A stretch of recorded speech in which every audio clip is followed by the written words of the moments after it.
Welcome to Money on Tap.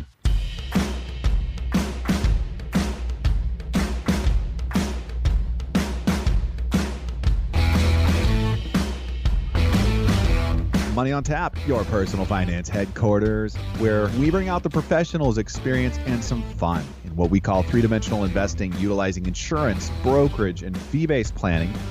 That's what we do on this show. We look at all sides of the issues, and we bring a fully independent planning perspective to the table. Welcome back. You're listening to Money on Tap. You can reach us at 855-226-8551 or info@yourmoneyontap.com. My name's Seth Crossman, here with Dan Mickelin and Ben Brayshaw. How are you guys doing today? Seth, I'm doing good. You know, this show's got me excited. It's got me, feeling the breeze, thinking palm trees, a little bit of sun and the beach, and better than the 46 degrees at the bus stop this morning. It was a little cold. I'm not quite ready for this fall thing kicking in, but here we are. Well, Dan, sounds like we know where you want to retire. Somewhere warm. Warm. Seth, how was your vacation? You had a nice time with some palm trees and stuff, right? It was absolutely incredible. I could not ask for a better time of family, beach. There was some work in there, too. Man, it's just, there's nothing better than family. And I think in terms of what we're going to be talking about today, that might be part of the consideration. That's a big part of consideration when you're taking a look at where you want to retire. We're talking about Paradise Bound and the top retirement destinations for 24 and 25. It's one of those shows that changes year to year, so we get an opportunity to bring some fresh content, maybe some new perspectives, and kind of have some fun with something that's just a great topic. I think everyone loves talking about dreaming. Where are we going to retire? What are we going to do? How am I going to enjoy that time period? It's those dreams that keep us going. I think the thing about today's show is going to add a more of a unique spin, is talking a little bit about some of the considerations that really matter in understanding where retirement might be the most beneficial for you in a lot of different, alternative ways. Even healthcare and what you might need in that space. And I'm interested in seeing where this conversation goes with the three of us. I thought the pre-show conversation was interesting. I think it's going to drive some deep conversation inside this with our listeners. Wonderful. Well, we got tons to discuss then. And with that, it is time for Money in the News. This one's coming to us from The Hustle, from Juliet Bennett Ryla. U.S. has an accountant problem. And this was a little bit unexpected. I know that there's a number of industries and a number of jobs that seem to be kind of going away as either really two competing factors. Technology is kind of replacing these things, but as well, some of these industries are just graying. There's more people retiring out of them than there are new people coming in, and apparently accounting work is one of those, and it's actually reached a pretty critical phase. There are 340,000 fewer accountants in the U.S. than there are today than there were in 2019. So there's a total of 1.6 million, but we're previously closer to 2 million. And between 2016 and 2021, there was a 33% drop in first-time exam candidates to take the licensing work to become a CPA. And people chalk this up to a number of, potential reasons. One, there's a perception that it's kind of mundane, boring work, so it doesn't really excite people into the training. And as well, for people who are on board and do take the time to become accountants, there's a lot of ongoing education required. And that is a bit of a drag on people. Understanding how many credit hours you need to put in every certain cycle to keep your licenses valid. And of course, the biggest one of all, there's a perception that just isn't well paid enough, or it's boring. That's it's so funny. It was like, oh, you're an accountant. Oh, you just crunch numbers, and there's been this whole kind of mirage of how the accountant world has gotten a real stigma for not interesting, not boring, and so forth. And that's not the case at all. It's actually a tremendously interesting world. And I think if you really get into, some of the understanding of the minutia of the tax code, how you can really help people, it's pretty interesting. I mean, if you're not a numbers person, you're not going to like anything in numbers. You're not going to like what we do.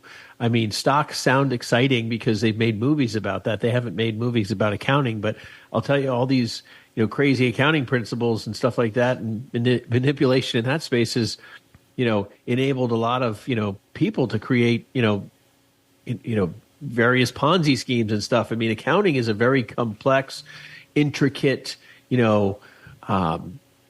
world that is basically a dying breed because of the stigma that's been put on them. I'm really very interested. Accountants are going to make a lot more money because there's a lot fewer people out there doing it. And I understand that. I was talking to one of my son's friends who's studying accounting. He's super excited, and that's the right place to be. And honestly, a lot of accountants will sell their practices for a lot less money just to get out because they want to retire. There's so many more accountants wanting to retire, and I do think that the CPA exam and the CE, I hear about the massive burden of both of those regularly from CPAs and so forth. I know one young man that took the CPA exam and just barely didn't pass, and he's like, he does complex accounting work for people all the time for a CPA firm, and he's the one doing the work, and so it's kind of like, well, that's the guy. It doesn't really matter. We need him to be a CPA. So we need to change kind of some of the standards here. I think it's a little too rigid, and they enjoyed the rigidity because they had so many applicants, but now they've created so much fear of the industry that they've really lost in that game. Well, I don't think it all has to be numbers and, boring and minutia. I mean, I was just taking a look at a Ben Affleck film the other day called The Accountant. And apparently, if you're good with numbers, you can go ahead and start doing some wet work for the government or, private clients. It was a pretty darn exciting movie, to tell you the truth. So I am right there with you, though. And, one of the things I love inside of this is that there's a story inside of it that's going to unfold. There's going to be people that recognize, hey, it's a need. It's something that I'm good at. And I can be a planner, like you were talking about. I can really start to help people. And if you want a relationship with clients and long-term relationships where you're kind of that crucial piece inside of what they're doing and giving them access and windows to how their numbers can and will be unfolding for them, there's a ton of opportunity. And it's not just the numbers story, right? That's never the case. It's just not. I mean, what we do, what drives me most of the time is not really the numbers of it. I love that too, but it's the people, and it's the long-term relationships, and it's being with you guys. And there's just so many other facets to what we do and what accounting is about. So, I feel like we're we probably can do another show. No teaser alert there for you, but we may have something tucked in here coming down the road on taxes, believe it or not. You guys, we have a ton more to cover here, but Americans, you are really, really bullish on stocks. Did you know this? That Gunjan Banerjee, Wall Street Journal, brings to us some info here that Americans have rarely been this giddy about the stock market. And I love this article because right there, giddy is inside what we're going to be talking about for you guys today. It's interesting to read that people are so bullish about the market. A lot of times when we keep pressing new highs, and this article references the fact that, we hit, I think, 18 different highs on the S&P this year. And that's the most times that's happened in a number of years. That at some point along the way, the fear takes over from the greed and people start getting nervous. But what this article is pointing out is that they're not really picking up on that sentiment yet. In fact, they had a statistic here where this is coming to us from Fidelity that there's 497,000 401k holders that have a balance of over $1 million, which is up 31% from the year prior.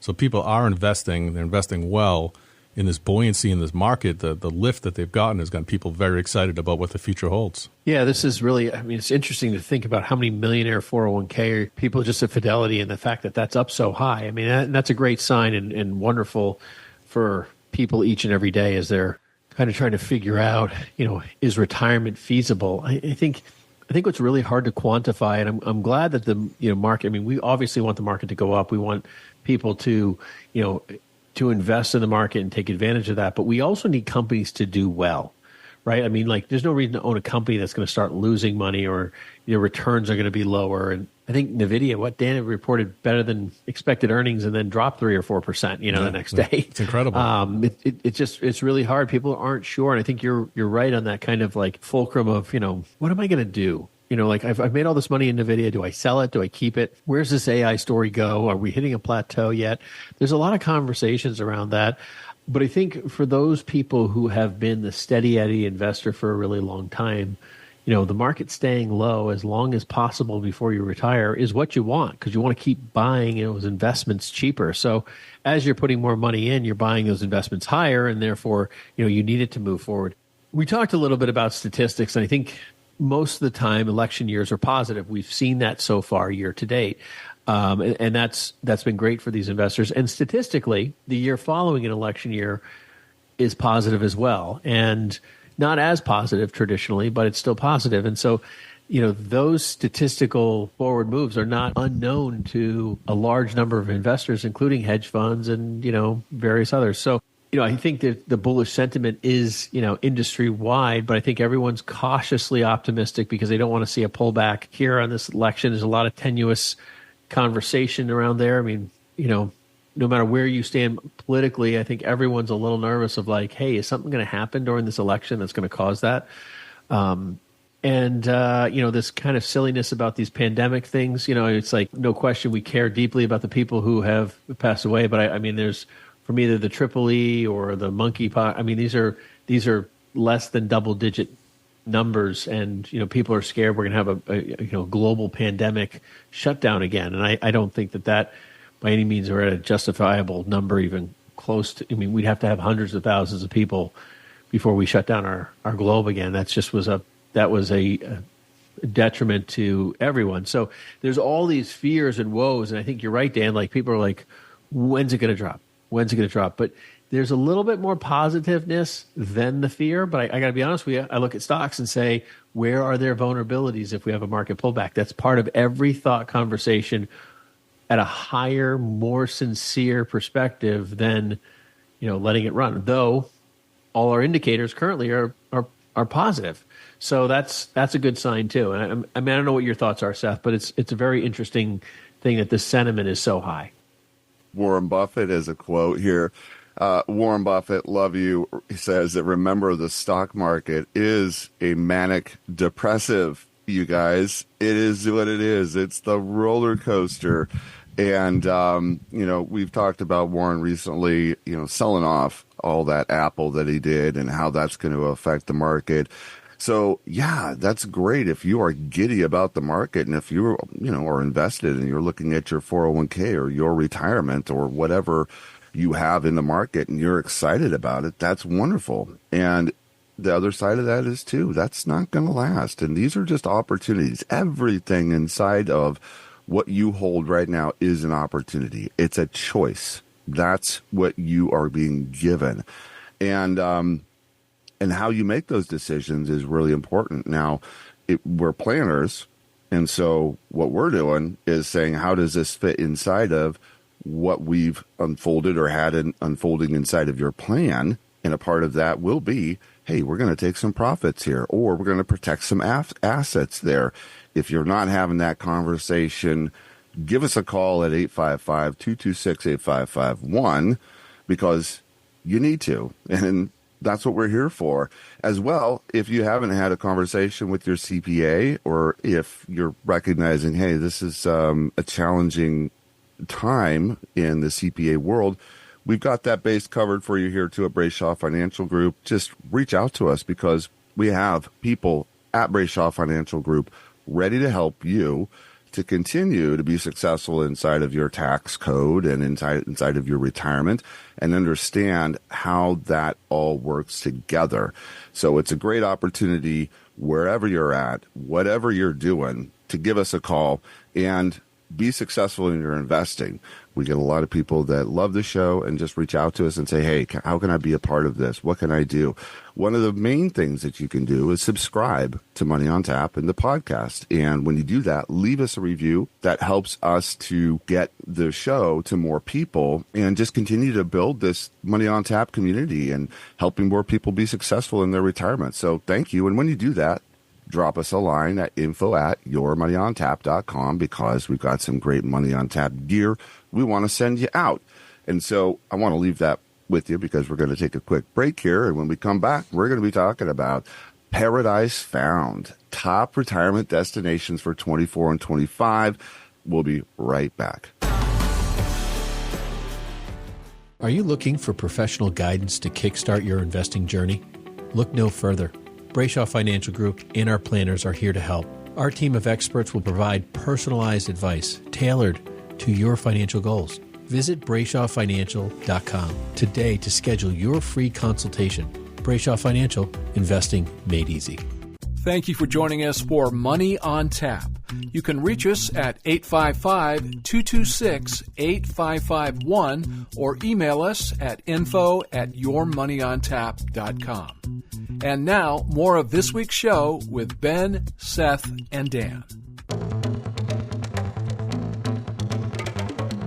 Welcome back. You're listening to Money on Tap. You can reach us at 855-226-8551 or info@yourmoneyontap.com. We are in Paradise Found, top retirement destinations for 24 and 25. And with that, there's so many conversations and considerations that we get to kind of bake into this show.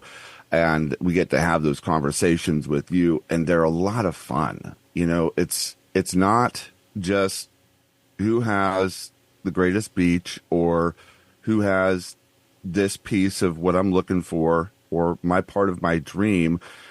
So often there's family involved, right? There's proximity to services that you're probably going to want to make sure you have in retirement. All those factors really kind of get baked into this. And with that, we want to make sure that we're really aligning ourselves and advising with your goals.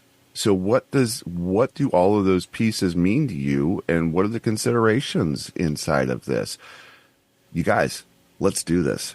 Yeah, this is a huge part of the conversation, and about that whole decision point, right? Is, as we discuss retirement with clients and we begin those conversations, there's a whole lot of work that we focus in on that's facts and figures related. That would make sense, right? How are the accounts doing? How much income can we produce? What are the predictable aspects of this that are going to, provide for any given client's needs in retirement? But there are some kind of just as important, particularly in their minds, decisions around, well, where is that going to be? What's the environment going to be like? What services do I need to consider? And I think, this is part of the conversation. The show will be important for everybody to kind of go through the basics. And I think, the first one that at least comes to mind for me, as we spoke about in the open, it's the weather.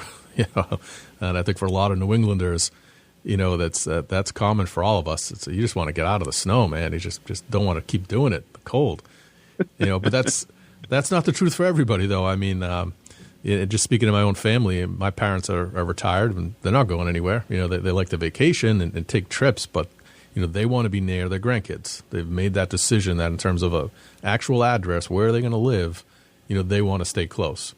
But I've had grandparents just up and do the snowbird thing at the earliest shot. My grandparents, from my mother's side, they went down to Florida. My father's side, she was a widow. She stuck around for her. Again, family was the priority. So these conversations are different for everybody, and they're really layered. This is a very, very key conversation in a lot of different ways. I think we were chatting about people talk to their friends. They engage lots of different people to talk about what they're doing for retirement and what works. But there's nobody better to talk to about the pros and cons and to really get feedback about retirement than financial planners. Financial planners hear thousands upon thousands of retirement success stories, failures, trip-ups, mistakes, unintended successes. There's probably nobody better to talk to than someone like us. We have seen so many different varieties of retirement dreams, ideas around retirement. You have your kind of close group of, 4 or 5, half dozen friends that you connect with, and you talk about places to retire and things. But that is such a small group, a small range of information to understand, and even the depth of each of those people's opinion lacks real credibility on taxes, healthcare, lifestyle, affordability for homes and property and stuff like that. Our general conversations with people, we learn so much about it. We understand more about those topics than we would ever want to know, even certain states that are, little things that are going on. And then to apply all of that along your entire financial matrix creates a tertiary problem that people don't really consider, which is your net after-tax spendable income. Like, what is it that you get to keep? When you hear Kamala Harris screaming from the rooftops about a 44%, capital gains rate, it's like, oh my goodness, that could be higher than my income tax rate. So I don't want to make capital gains. I need income tax just to be in a lower tax bracket. These types of things are scary. And then you start wondering, like, what states are financially less burdensome? Like, nobody's retiring to New York. It's literally, it's a tax black hole. So, why is that? And so then you have to start figuring out, well, where are taxes going in certain states? And so that's been an interesting conversation with so many different clients. And I enjoy listening to people's dreams. I really do. I love hearing people say, hey, I want to do this, or I got this boat, or we went on this hike and we love this area. And, I just like sitting on the beach, or, I just like, looking at the mountainscape, whatever it is.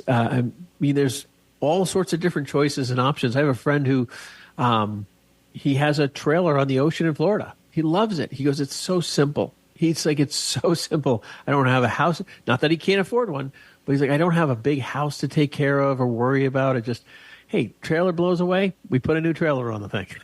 He's like, he just wants simple. And so, sometimes people have big dreams, but they don't really play into reality of who they are. And having someone to push back on that, somebody who doesn't really care what your retirement looks like, they just want you to have the best. You don't feel like you're living up to the Joneses. You can have an honest conversation with a planner. Yeah, I think it's one of my favorite conversations all time when sitting down, doing the planning piece. What do you have, right? What are you doing? Where you been? And where do you want to go? And what does that look like? And writing it out, I find, is one of those exercises that not a whole lot of people really do. And I don't, I'm not really sure why. It is kind of more of that coffee conversation. What do you, it's a dream, and maybe putting it into some form of writing makes it a little bit too concrete, and people start to feel like, now I'm committed to this, or I can't change. I think there's some things in and around that if you recognize this process is really here to help you kind of work through some of the questions that maybe you haven't asked. And, nobody's here to change your mind, for one. And if that's what you want to do, great. We're here to help you. What I think is really important is that as you're having the conversation, that you are being open to some of the other pieces here that we're talking about. There's, the affordability. Maybe for one, maybe you're just like, nope, this is what I want to do. It doesn't matter. None of those things are really factors. Okay, great. That answers that question for you. The, access to programs is another thing that becomes a key consideration. And there's resources here that you can go to, www.census.gov programs. And there's some surveys there to try to help you take a look and see what's available in communities and what kind of access you can have. We talked about cost of living. We've mentioned the proximity to family and friends, and cost of living, I think, is one of those things, Ben, that you were really talking about, which is carrying that out to not just, the first look of cost of living, like what's housing or what's the price of gas or some of those things. But there's the tax code that you're living inside of and what you're getting to keep inside of your formula for your retirement and what those numbers start to really work out for you as. And then healthcare, really, that's one of those other considerations because it does change so much from state to state. Some are doing a fantastic job, and I think that's one of the things that really helps to elevate and feature some places that typically don't get the mention or don't get the consideration inside of the conversation because, you know, there's so many other factors that people really want to take a look at before they take a look at how's the healthcare work there. Yeah, no, I think you're right, Seth. And there's so many different pieces to it. It's like, you know, if you have a historical healthcare event in your family history, whether it's Alzheimer's or something, you're going to want to evaluate whether or not where you're looking to move really has the resources to. Now, anything can happen to you, right? But if you have some predispositions in your family, you really want to make sure that you kind of find that special location, that place that will fit that need. You know, there's a couple of other things that just coming to mind from Seth when you talked about like affordable housing and stuff like that. But for people who are retiring and they're not retiring next to one of their children or they've got kids all over the country, you know, being near an airport that makes travel simple is super healthy. I mean, it's less it's less concerning. You don't want to be 3 hours from an airport and know that every time you have to fly, you're doing a 6-hour round trip and you land late at night and you got to drive 3 hours. Like being near, you know, an airport for travel is super huge. I don't know why that came to my mind, but that was a conversation I had with a client recently. And, you know, some of this affordable living stuff, I tell people all the time, like I've said this a couple dozen times to clients where husband and wife both have separate dreams and they don't realize they're separate dreams. They're similar in some ways. Oh, we both like the beach. Well, one person might be thinking about the trailer and one person might be thinking about the house. One person might be thinking living there for a month or two and somebody's saying, well, I want to live there half the year. And they're like, I don't want to be in Florida in May, you know, like it's going to be too hot for me. So those conversations, I've told people where they're just so disconnected. I've just given them lists of questions for the things that they're relevant to them. And I tell them, go out to dinner and have a conversation just about what it is that you want, what you're willing to negotiate on, and kind of start working through that. Like, hey, you want to spend 6 months down south, but maybe it's not Florida. Maybe it's Georgia or South Carolina where you can spend longer and it's not hotter. You know, I mean, there's a negotiation in this conversation. People are never the same. Unless they've already had the conversation prior to meeting us, right, guys? I mean, it's like they're never exactly in line. They haven't landed on something yet. So you have to have that conversation to make sure you and your significant other, your husband, wife, partner, whatever, literally know exactly what you expect and what your dreams are. Because if one person's dreams are getting met and the other person's not, this is not going to be a fun period of life. You know, it's really cool. There's so many online tools available as well to help you do some of this research and to figure out, you know, what areas have the things that you're looking for. You know, it used to be the case we had to go visit just to see if you'd be comfortable. Now I think, you know, there's probably nothing that tops that, but you can find out an awful lot about any given area just using the internet and taking, you know, leveraging some of the technology that we have at our fingertips these days. Great points. And part of this is the discovery that you might want to start including some of these destinations as some kind of a planned trip. Go there, figure out what does this look like for yourselves. And with that, we need to take a quick break. While we're at it, please go subscribe to Money on Tap and leave us a review. Let us know at info@yourmoneyontap.com or reach out to us at 855-226-8551. We want to send you some Money on Tap gear, and we'd love to connect with you. We're going to take a quick break, and we'll be right back with more Money on Tap. Hey everyone, Dan Mickelon here with Brayshaw Financial. Looking for a hassle-free way to invest? Look no further than Brayshaw Financial Group. With Brayshaw Financial Group, you can start investing with as little as $100. Enjoy a user-friendly platform with a diverse range of investment options.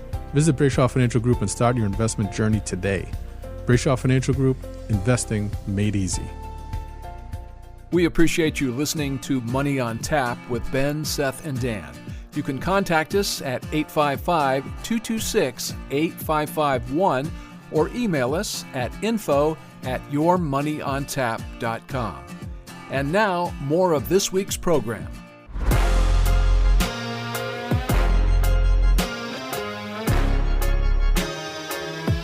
Welcome back. You're listening to Money on Tap. You can reach us at 855-226-8551 or info@yourmoneyontap.com. You guys, we are in Paradise Found, top retirement destinations for 24 and 25. This is a conversation that really is it is all across the United States. Everyone that's in retirement at least has it one time. You know, hey, what does this look like? Where do I want to go? Well, we are, getting through some of the really essential considerations right now. We've talked briefly about all the pieces that not all the pieces, a lot of the pieces that you really want to try to include inside of this conversation. Unless you're one of those people that's like, nope, I've already found it. It's here, and that's that.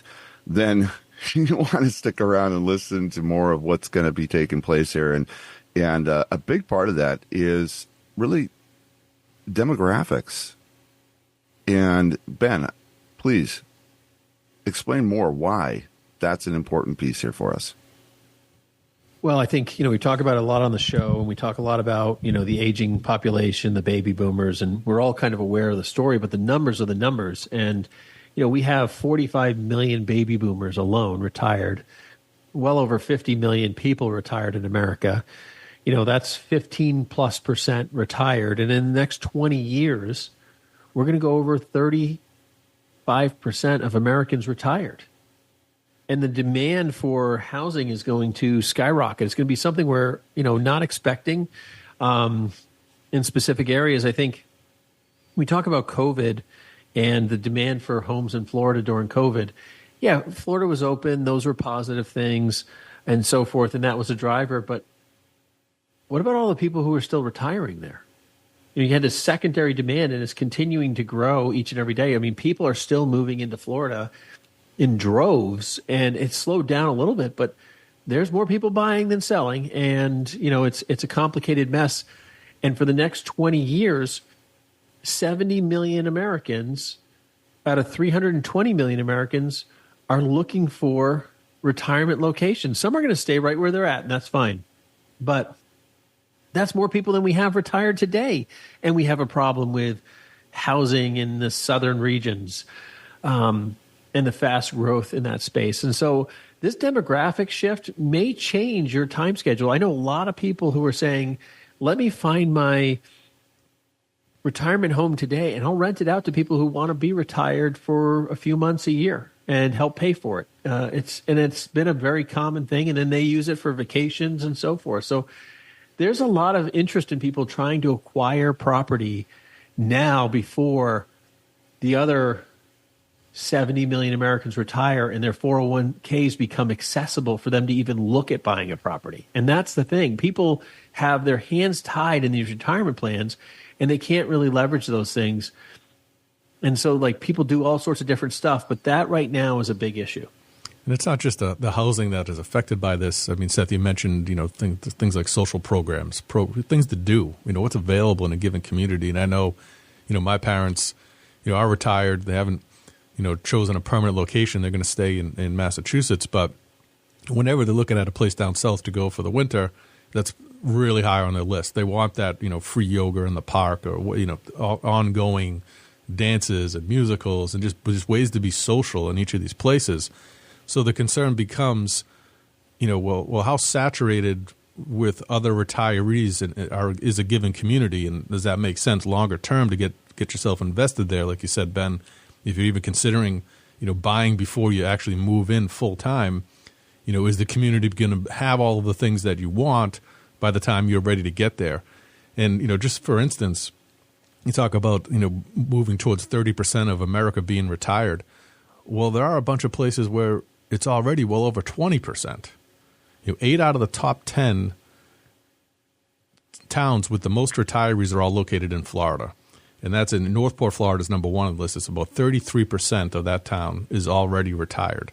So 8 out of the top 10 and 16 out of the top 25 communities nationally with the highest percentage of retirees are already in Florida.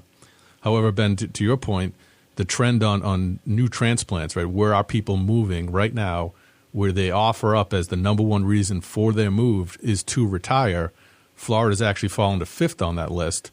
In Wyoming, believe it or not, has moved up to number 1.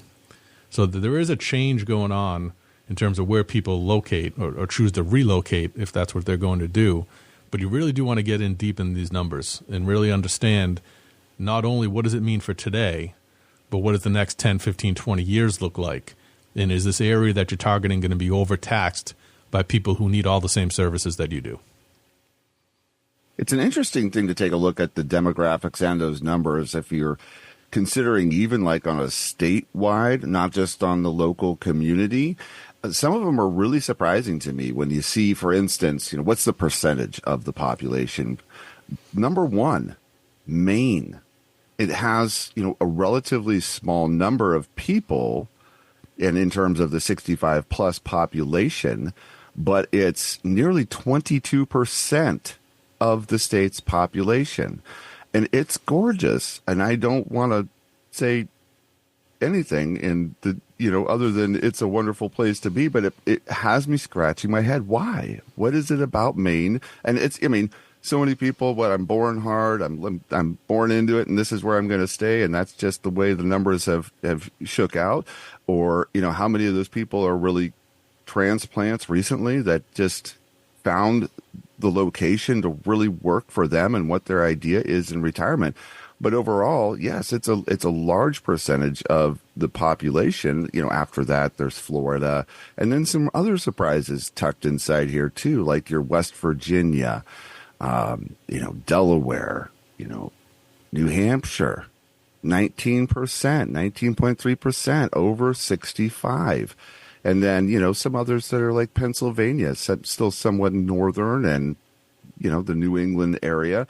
It's a fascinating thing to see. And I think the question with that is, what is inside of that for you as far as the community, inside of the services, and all those other factors as well. But just stuff to pay attention to. Yeah, I think it's interesting, Maine being on that list. I just thought when you look at the most popular states to retire by the Investopedia list, Wyoming's number 1. I don't know if that's from that TV show Yellowstone that's driven, awareness of, kind of the Midwest, West, No, that's a good question. Like what is like really what are the economics around that? What's the driving factor? Why Wyoming? Well, I think, people are always looking for places that meet their dreams. It's like, if you live on the ocean, you want to see the mountains. If you grew up in the mountains, you want to see the ocean. If you grew up on the lakes, you want to, get to the, somewhere else. I don't know, so people are always wanting what they didn't have. And so, it's like, it's just one of those things. I really can't put my finger on why people have the dreams they have, other than we're just all uniquely different. But it is interesting that Florida made all 3 lists of the top places to retire for all the variables that were out there.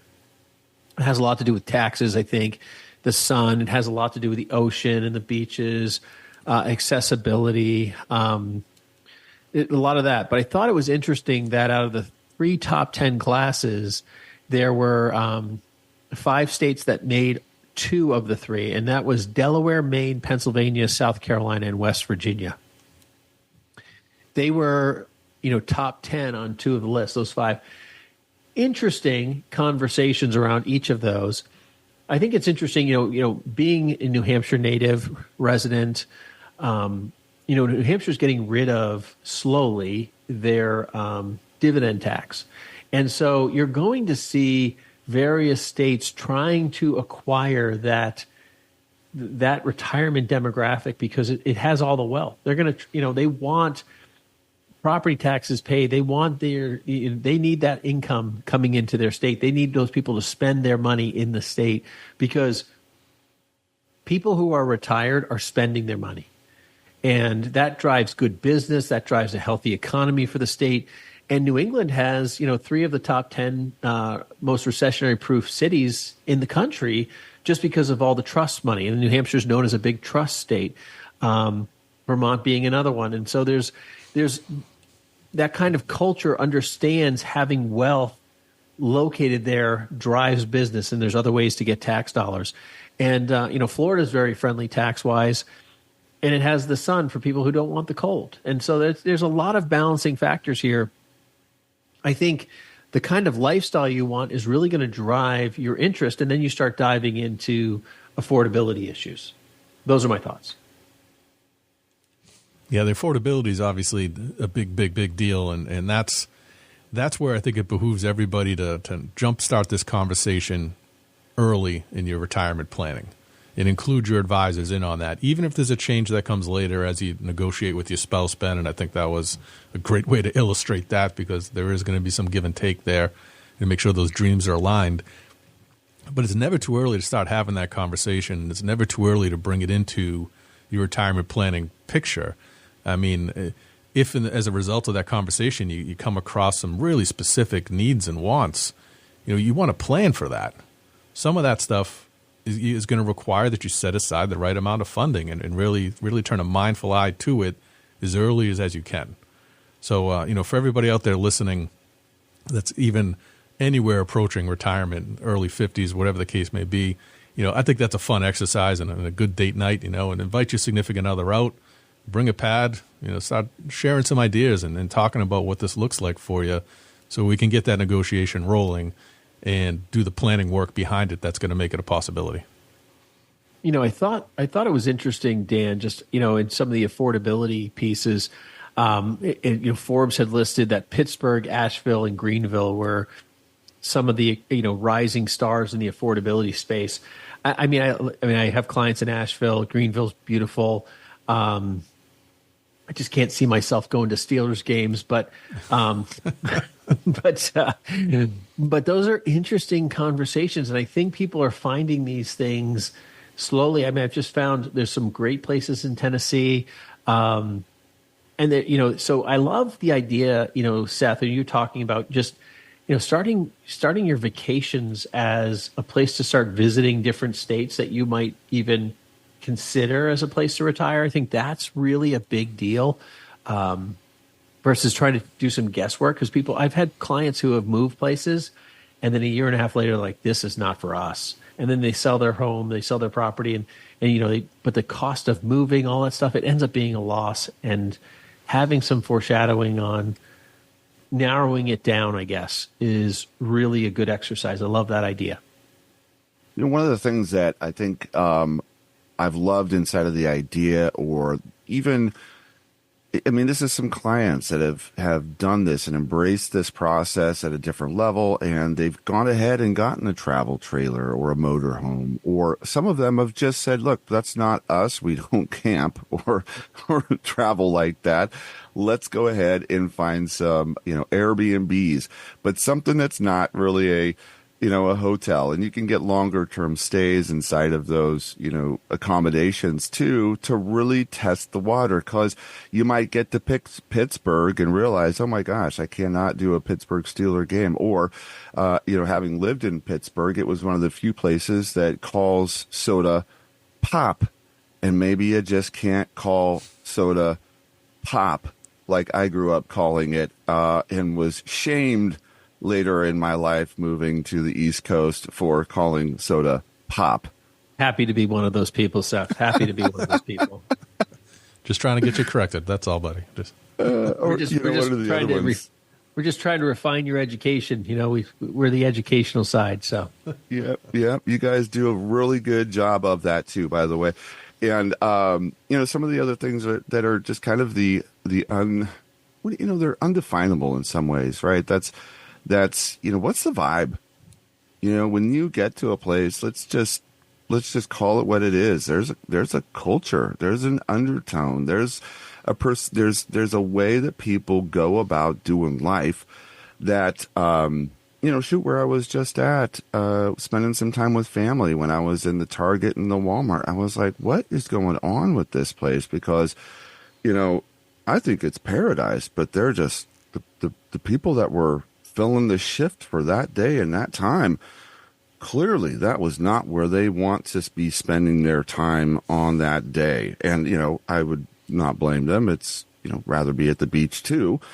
But overall, there was something really culturally there that I was just like, gosh, there's I don't know. Maybe there's something inside of that for you. Maybe you get what I'm saying. Maybe you don't. But living someplace for a little bit of time at least gives you kind of a window into the community aspect, and a church might be a really big and important community for you. How do you transition inside of that? You're listening to Money on Tap. You can reach us at 855-226-8551 or info@yourmoneyontap.com. Yes, we are talking about Paradise Found, top retirement destinations for 24 and 25. We're going to get into, some affordable gems, some sun-kissed havens, some real locations for you to get into here when we come back. Don't go anywhere. You're listening to Money on Tap.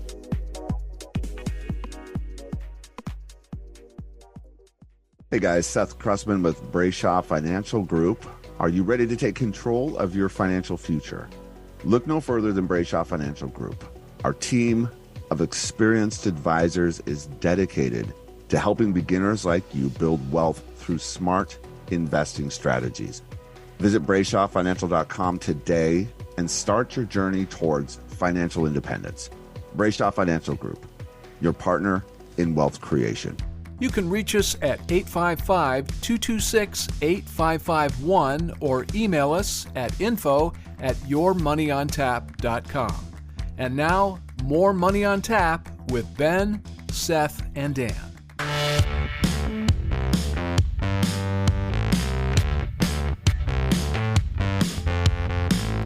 Welcome back. You're listening to Money on Tap. You can reach us at 855-226-8551 or info@yourmoneyontap.com. We are talking about, top retirement destinations. This is Paradise Found for a lot of people, and so much fun to start to work through what are the opportunities here, what are the conversations, the ideas. We've kind of gone through that whole course with you to lay out what we have found to be some of the top places for you to consider. Maybe you already have these on your list. Maybe these are some that are new to you and really want to take a closer look because it's in your wheelhouse. This is where you live now or want to live. And with that, we have several sources that we look through to try to, really create kind of a top to bottom and inclusive considerations for you. We've looked at, you name it, Forbes, Motley Fool, Bankrate. We've scoured the articles and the information to bring you what are affordable gems, because that really is one of the top considerations inside of retirement is how do the numbers work? How can you really live here? And Ben, you mentioned a couple of those. Actually, there was Pittsburgh, Asheville, Greenville, and those were a few of the most affordable gems. And I have spent a little bit of time at Pittsburgh. In Pittsburgh, it was a summer, and it was a long time ago, so things do change, believe it or not. But while I was there, I really did find the place endearing. It was charming in its own way. It had rivers, it had the city, which had gone through a massive rebuild from, the coal mining and really the closing out of that industry and kind of redefining itself.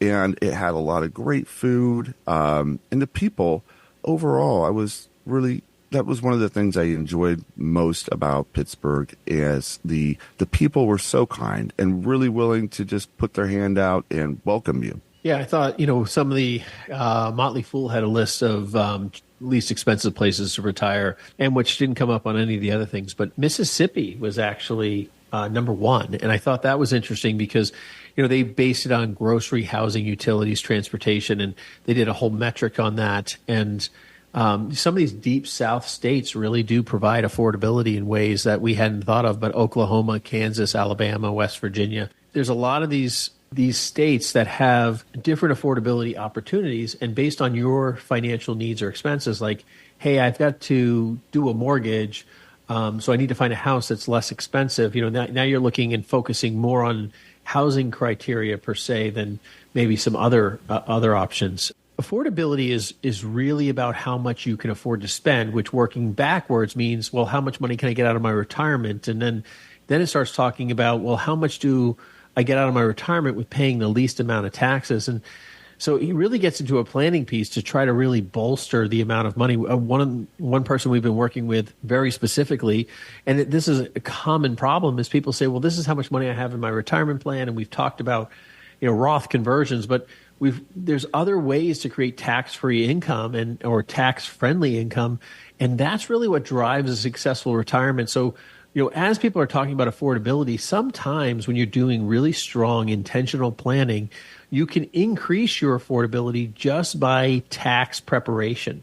And sometimes that takes some really intuitive, clever ways of looking at your financial situation, your taxability scenarios, and trying to push those through the tax code in the most healthy way. Because, the majority of financial planners out there have statistically been polled and believe that taxes will be going up. And I'm sure the majority of our listeners would believe that as well. And so if you know that that's the case, getting your money through the tax code sooner, faster, quicker to establish a more tax-free or cost basis base makes a lot of sense. And then creating opportunities to create tax-free income through that process as well, through things, very complex conversations that exist with words like exclusion ratios and various types of ways of looking at, or saying, well, most of my money is going to be dividend income. Well, now we're looking at dividend-friendly states, or most of my money is going to be from my 401k, and I can't afford to do Roth conversions. Maybe you're looking at, well, do they have a state income tax? So affordability has a lot of different factors that tied to it. And so your affordability gem may not be the states that are necessarily listed, even though they're probably a good place to start in your research. It's interesting. Wyoming comes up here again as having one of the most friendly towards retirees tax programs in state, but it also has the least amount of retirees, or second least amount out of the entire country. And that is the place where most people have identified the reason that they move there is to retire in the latest survey. So I think people are realizing that this is a tax-friendly place to go. It has the things we're looking for, and it is not going to be overly competitive with other retirees in that space. So Wyoming is shooting up these lists. Dan, do you have a list of the number of retirees that are branding cattle in Wyoming? Because I'm just curious if you have that number. You seem to have a lot of numbers over there, Dan. I did read a separate article about the local sheriff in town because they had a lot of Yellowstone transplants moving. I think it's Billings, Montana, or was it Wyoming? But the sheriff there is not happy. He says, if you think you're going to live here because you saw the show, do not pack your bags. You cannot handle it. It's a hard life out there, folks. It is not all movies. So that's an article for another day. But anyway. I wonder what the number of retirees in New England would say, nah, you don't know what hard life means. We're on our way. Oh yeah, you got to be a tough soul to live in New England. There's no question about that. But that brings me right to the sun-kissed haven, Seth. I know we're getting short on time here, but I mean, we haven't talked about California, and I think California is an interesting state in the idea that it has the most number of people over 65, and they have a phenomenal the beaches and so forth. But there's some concerns about California and other reasons politically and socially that are complicated, that add, different conversations to the table. But it is interesting that Florida, as big of a state as it is, I'm not surprised, and the beautiful beaches it has is, in that top echelon along with like South Carolina and Florida. Yeah, with that, we've got some lifestyles to take a look at, which is Denver, Austin, and Boulder. And these are really the places for your outdoor enthusiasts. If you haven't put that on your radar, it's important. I mean, just one of the things that people that are successful in retirement do is really take care of their health. And you need to consider, how am I going to get out? What is that going to look like when I am getting out? You guys, It has been a very full show for us here at Money on Tap. Thank you for joining us. You can reach us at 855-226-8551 or info@yourmoneyontap.com. And any of the information that we've shared here today, if that has brought you to a place where I need to have that other conversation, please reach out to us. We'd love to sit down with you. It's free for a consultation.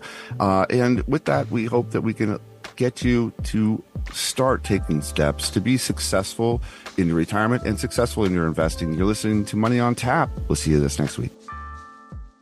The views expressed are not necessarily the opinion of this radio station and should not be construed directly or indirectly as an offer to buy or sell any securities mentioned herein. Investing is subject to risks, including loss of principal invested. No strategy, product, material, or tool mentioned can assure a profit nor protect against loss. Please note that individual situations can vary. Therefore, the information, products, materials, or tools mentioned should be relied upon when coordinated with individual professional advice. Past performance is not a guarantee of future results. This show may be subsidized in whole or in part by a product sponsor or issuer. Securities and advisory services offered through Osaic Wealth Incorporated, member FINRA SIPC, and a registered investment advisor. All other services offered through Brayshaw Financial Group LLC are independent of Osaic Wealth Incorporated. Osaic Wealth Incorporated and Brayshaw Financial Group do not provide tax or legal advice. Main office is located at 116 South River Road, Bedford, New Hampshire 03110, and can be reached at toll-free 855-226-8551.